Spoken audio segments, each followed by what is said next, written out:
I think what I'd want to say is it's just infinitely more complicated than the Financial Times and your papers make out.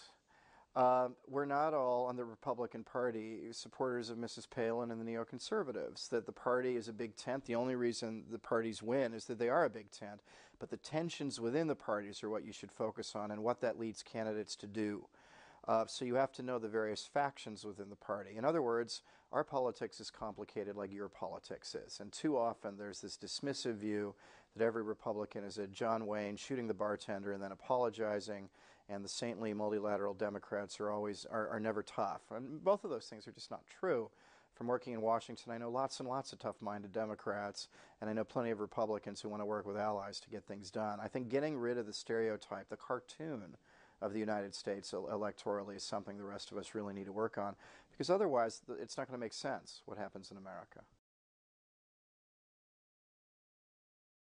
I mean, the Eurozone crisis is certainly a lurking danger for the Obama administration because of our close ties banking-wise to Europe if it were to go under. And by that I mean if there were a serious run on the euro in Portugal or Greece again, or if Francois Hollande were elected president of France and unpicked the austerity treaty.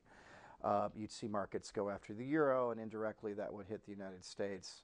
And that economic failure, well, even though it's not poor President Obama's fault in that case, I doubt voters would care about that differentiation. And so this is one that really worries the Obama team because they can't control it, and yet it could directly impinge on the election.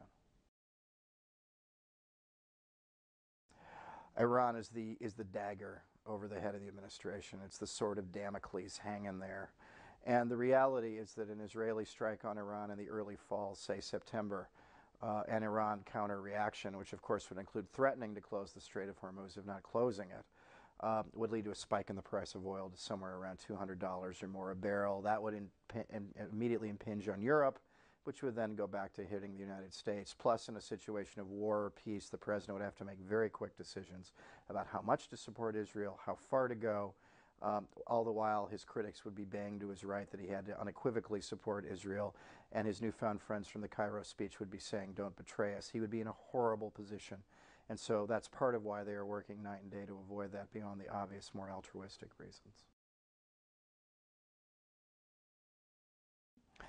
They're the game. I mean, the 30% of voters who are independent voters have really led to the swings, the radical swings back and forth. In 2008, they were for Obama. In 2010, they were for the Republicans. And now they've swung back to Obama in the polling, and he's ahead of Mr. Romney. And the thing these people care about is the economy, the economy, the economy. And the fact that people are talking about anything else irritates them. The fact that there's infighting also irritates them. They hate that people bicker in Washington. That comes across in every poll. And so winning the independents is the same as winning the election. You have to get back to the center to win American elections. The problem for Romney is he's having to move to the right to secure the nomination and then pivot back to the center without looking like a dancer or a flip-flopper or an Etch-a-Sketch. Pick your analogy. Obama is a bit better position, but if Romney can start talking about the economy, he would have a chance given the real unemployment number of 16%. But it will be harder for Romney to do that than from Obama, and that's really the cost of the Republican primary campaign, that Romney's had to move so far to the right.